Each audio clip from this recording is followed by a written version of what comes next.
Pelajaran ini di sosial media berita terkait cara Ustaz Aceh yang sempat barusan ngomong udah ternyata udah nggak susah Aceh lagi. Aduh ya Allah. Oke, coba menunjukkan hal ini dari Gubernur Jawa Barat. Bahkan parahnya lagi, katanya itu sempat mengeluarkan bahasa-bahasa yang nggak seharusnya itu diucapkan sama seorang pemuka agama, seorang pimpinan pondok pesantren, apalagi di masyarakat. ya ini bahasa-bahasa kayak gini tuh ya kalau di internal pondok pesantrennya mungkin ya kayak, tapi sebenarnya nggak elok juga sih, tapi gimana ya, maksudnya di sosmed sekarang kalau orang udah direkam terus nongol dan kata-katanya itu kayak ya kayak mungkin ya kayak kita ngobrol di tongkrongan terus kita rekam kita upload terus udah tongkrongannya toksik misalnya kan ya, terus ya itu kan pendapat orang gitu loh kan, tapi orang ngerasa kayak wah yang biasa kayak gini kok apaan toksik ini itu ada kan gitu. Tapi kalau di atas gitu kayak di pemuka agama gitu yang tahu agama, yang tahu akhlak nabi itu lemah lembut, tutur katanya bagus gitu, tegasnya itu kayak mana gitu, bercandanya seperti apa misalnya kayak kurang elok gitu. Tapi apa Jamaahnya kan jangan sebab masih kalau menurut saya dan motifnya saya juga nggak tahu apa kan Ustaz Aceh ini agar mengkritik kebijakan hal yang terjadi. Ya ini yang motifnya tadi klarifikasi ya di video sebelumnya, motifnya adalah jika itu, jadi jika, lamun, kalau, seandainya, andai kata, jika mungkin, andai saja, itulah. Atau juga ada motif tertentu yang nggak kita ketahui. Nah dari peristiwa ini saya yakin Kang Deddy mulai akan biasa-biasa aja menanggapi soal ya Kang Deddy mah biasa aja nanggapin kayak gini ya, dikritik ya nggak apa-apa. Kang Deddy mah dikritik aman-aman aja gitu loh, beliau seneng-seneng aja dikritik gitu, tinggal kritikannya itu masuk atau enggak gitu loh. Dan kita juga kan bisa nilai gitu kayak kalau misalnya memang benar kayaknya apa ya gitu, apa memang gitu, karena ada banyak lah ya, termasuk tadi kan ada ya gubernur konten, Mulyono Jilid 2, itu kan macam-macam lah ya. Tinggal kita ikutin aja gitu. Kalau misalnya perlu pakai bahasa waspada dan hati-hati, ya udah waspada dan hati-hati gitu terhadap Bang Deddy gitu. Kalau misalnya memang benar ya berarti benar, kalau salah ya salah kan. Jika Kang Deddy adalah Mulyono Jilid 2, jika Kang Deddy adalah gubernur konten, kalau memang betul apa kan, kalau enggak kan memang kan jika. untuk kalian para pendengar kali ini ya tahu kalian juga ikut waktu emosi ketika menanggapi viralnya Ustaz Aceh ini yang menunjukkan diri ini berarti kalian juga sama aja 11-12 sama Ustaz Aceh. Oke kan. Saya nggak emosi, saya nggak ini, cuma agak sedikit kayak tadi saya dengar kok klarifikasinya gitu kayak udah panjang lebar gitu beliau ceritain sejarah, nggak aman, saya nggak ikut kesel gitu ya. Mengaceng malen kiai tukang ngaping nomor tembak para aceng astagfirullah ya gitu sih. Kadang-kadang ya geuleuh ningali oke itu orang nggak berakhlak kiai kok ngomong seperti anak jalanan. Nah ya mungkin ya bahasa seperti itu gitu kayak semacam tingkatan kata ya, kayak mungkin bahasanya orang yang dipandang gini ya mungkin kan kalau kan namanya juga manusia biasa, saya bukan nabi boy gitu kan, bisa juga dimasukkan kayak gitu. Kalau salah kiai bisa salah, ustadz bisa salah, nah ini kan ya kita ya harus bisa mudah-mudahan ya berhati-hati. Oke, saya nggak ikut-ikutan kesel, nggak ikut ngomongin apa-apa kan, aman. Kang Abdul Aziz 95. Yang terakhir adalah saya cuma ngomong gimana rasanya diuji sama netizen Indonesia. Nggak tahu itu tanya Ustadz Acehnya ya. Beliau klarifikasi tadi dan dia ngerasa salah paham aja, itu mah orang cuma kalau gitu dong anggapan beliau tadi. Dia nggak terlalu pusing sih. Gubernur Jawa Barat Kang Deddy Mulyadi tolong digeber-geberin oleh salah satu ustadz yang ada di Jawa Barat. Kabar bahwa pesantren mah tepati perhatian. Saya baca lebih-lebih misalnya kalau pesantren sok hancur karena politik disalahkan. Lamun gubernur menyebutkan pesantren hancur karena politik, salah itu. Lamun gubernur, pakai kata lamun sih betul. Ini ada videonya gitu, lamun, kayaknya lamun. Saya simpulkan gubernur itu saya. Ya, cuma bahasanya aja itu ya. Tapi ya saya sih ngerasa ya pesantren mah nggak usah lah gitu loh.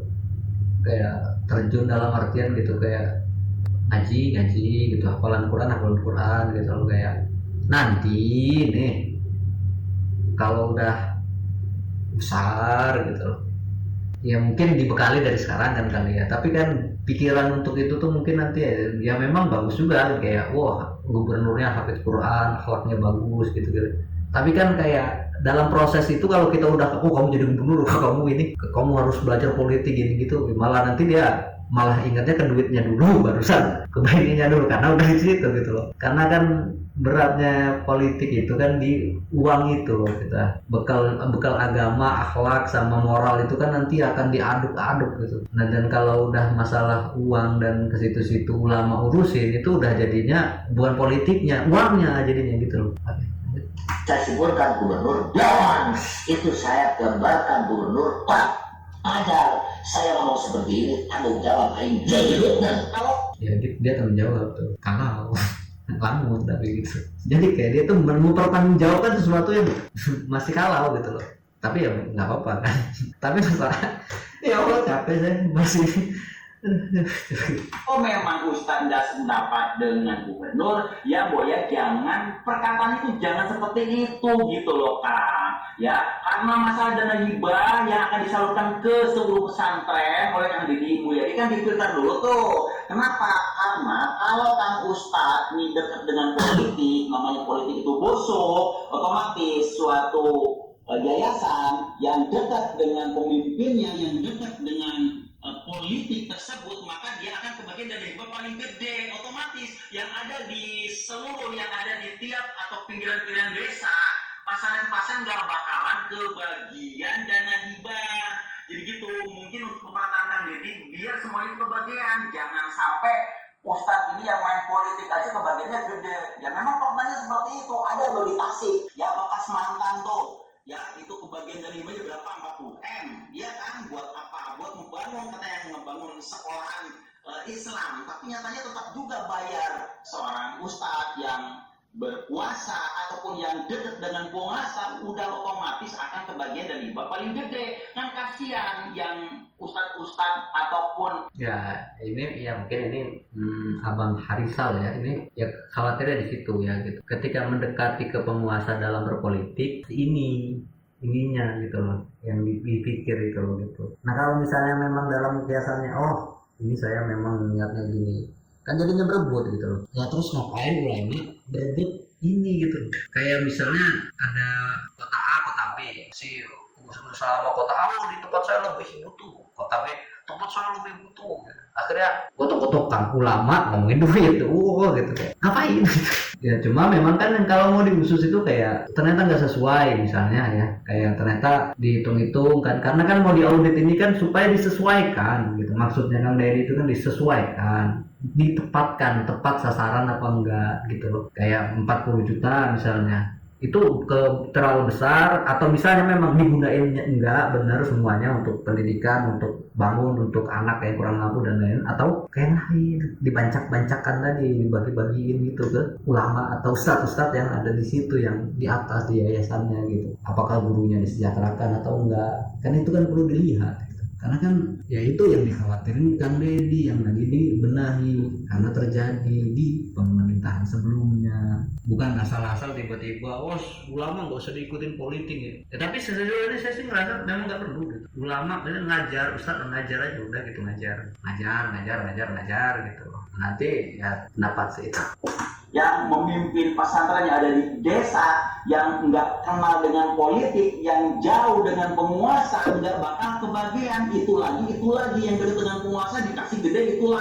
Nah jadinya yang gini, timpangnya itu di situ gitu loh. Karena kan tadi ada ulama yang tipikalnya memang ya pengen ngajar aja gitu loh, nggak mau lah ngurus-ngurus kayak gitu, ngapain gitu. Saya ada di hadapan santri-santri, saya udah bisa ngajar mereka, ilmu bermanfaat udah cukup gitu loh. Nah tapi tanpa diketahui mereka ya guru-guru atau kampung ustadz-ustadz kampung yang ikhlas itu ada dana sebenarnya, tapi nggak bisa masuk ke situ karena udah dijegal duluan sama ulama yang berpolitik atau ulama yang dekat dengan pemimpin gitu. Nah maksud Kang Deddy hal-hal seperti ini ya, kalau bisa jangan ada gitu. Artinya pemerataan gitu, yang di desa walaupun beli orang-orang ini nggak kenal politisi ya udah gitu loh, bisa dapat tetepan gitu. Jadi tinggal jembatannya nih, yang ngurusin di situnya nih yang harus bener-bener nih, soalnya kadang-kadang ada ulamanya nggak tahu, ternyata bawahnya administrasinya ininya yang main, akhirnya Pak nanti dapat segini Pak, tanda tangan nih, nanti 50% buat ini, ambil untuk pesantrennya segini. Udah jadi mainan lagi gitu, yang kiai yang nggak tahu, oh ya gitu, akhirnya potongannya berapa? 60%. Misalnya dapat 1 M, potong 60%, cuma berapa? Cuma 400 juta. 600 jutanya kemana? Ke orang yang nggak jelas gitu. Nah itu juga bahaya gitu. Ya ribet lah, pokoknya kalau uang mah udah gitu, pusing gitu.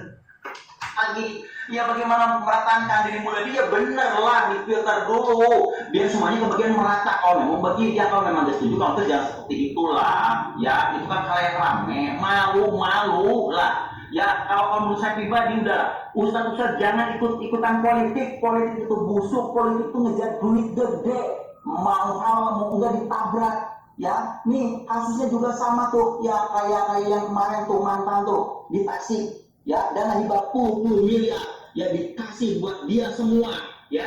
Terus yang belajar ya, kalau mau bilang politik itu ya gitu sih bahasanya ya, yang di kita di Indonesia itu cuma memang harus rata gitu. Kalau bisa ulama jangan semua gitu, kalau ikut semua gitu kan, supaya nanti nih kalau ada salah satu yang ikut ada yang enggak, nah tadi hasilnya kayak gitu. Kalau nggak semua kan ya udah gitu. Soalnya kadang-kadang ya gitu sih, kadang-kadang ustaz kiai itu kadang didatengin orang nih, Bapak mau proyek ini enggak, WC gratis misalnya, nanti Bapak tanda tangan ini, nanti Bapak akan di ini dan nanti dapat dana segini, tapi ini betul segini. Akhirnya oh ya gitu, akhirnya dapat tapi potongannya berapa. Dan itu kan aduh, kalau yang tahu mungkin oh nggak apa-apa, santai yang penting dapat. Ya gitu aja gitu. Akhirnya ada lebih lancar gitu. Akhirnya kayak oh di pesantren itu enak tuh, ngerti kiainya, kita tinggal datang, beliau nggak usah kita terangin apa-apa, lebih gampang. Kalau yang di pesantren sono agak repot, soalnya harus jelasin dulu, nggak ngerti lagi. Kayak gitu udah. Astagfirullah. dan juga tetap aja bayar, padahal itu kan dananya dari mana? Dari masyarakat juga ya, dari hasil pajak juga ya. Tapi masyarakat mau belajar agama juga tetap aja harus bayar. Jadi seperti itulah, tolonglah kalau memang ada enggak yang sependapat, jangan seperti itu kan. Gimana nih pendapat teman-teman semua? Gubernur Jawa Barat kan Deddy Mulyadi ditolol-tololin, digebrek. Oh ini video hari ini kayaknya lumayan banyak momen lah. Astagfirullahaladzim. Tapi yang mudah-mudahan ya kita bisa sama-sama mencari hikmah atau beroptimis. Martanis, mari kita optimis. Aduh ya Allah, ini beda lagi nih klarifikasinya nih. Tadi kayaknya di tembok nih bidik, kayaknya Ustaz Aceh lagi nih kita, berapa banyak ini. Tapi ini saya tuh juga sering dengar nih kayak orang ngomong gitu, wah tontonan anak-anak sekarang kayak gini ya, pantesan toksik ini itu, kayak misalnya nontonin gamer yang toksik gitu, atau ada video-video yang ngomongnya kasar gitu kan. Tapi kalau mau ngeliat ke situ ya, ustaz atau pemuka agama yang ngomongnya juga kayak gitu jadi kayak kok sama aja gitu. Ngomong nonton nih ke arah kajian gitu, ketemunya sama yang ini kan jadi ini juga gitu ya. Tapi mungkin kalau untuk di lingkungan orang-orang yang memang toksik dalam artian suka ngomong gitu kan, kayak denger cocok nih ustadznya nih, gaul nih, gokil nih, keren nih gitu. Cuma beberapa itu nggak pas gitu kan ya, tapi kan tadi ya ujung-ujungnya sudut pandang lagi gitu loh, kayak karena kan nanti pasti ada pro dan kontra. Nah ini udah tadi ya, ini yang tadi ya videonya ya, capek nontonnya, klarifikasi. Oke, ini ada koma seutuhnya lebih kacau menurut ya sih, saya juga nonton seutuhnya ya, kayak ya kan ini sih memang di zaman sekarang kan clipping dan lain-lain itu ya udah umum ya, memang ya. Tapi ya sebaik-baiknya ya kita ya kalau bisa mencari kebenaran itu seperti apa gitu, konteksnya apa gitu ya. Walaupun tetap aja kita nggak bisa nerima di beberapa orang lah mungkin ya, kok bisa pemuka agama ngomongnya kasar misalnya, kok omongan seperti itu bisa muncul gitu ke masyarakat umum gitu, bahkan terlempar sampai ke sosial media gitu. Akhirnya kan jadi goreng-gorengan. Lebih-lebih misalnya kalau Ya Allah, capek ini lagi awal mula sebelum kayak klarifikasi. pesantren sok hancur karena politik disalahkan. Iya, pesantren ke politik itu nggak sepenuhnya ini gitu. Tapi yang kalau bisa yang ke politik itu yang memang yang ke arah politik gitu. Kiai-kiainya itu jangan lah. Pesantren ke politik tuh ya nggak apa-apa, tapi ya kiai-kiainya itu ya jangan gitu. Mending ngajar gitu. Yang ke politik itu siapa? Ya yang di bagian ya harus ada sih mungkinnya kayak administrasi politiknya gitu ke hukumnya gitu, tapi benar-benar gitu loh, karena memang pengen menjalankan undang-undang 1945 undang-undang dasar sama hukum di Indonesia gitu loh, bukan supaya bisa melanggar, bisa merubah hukum dan lain-lain gitu. Jadi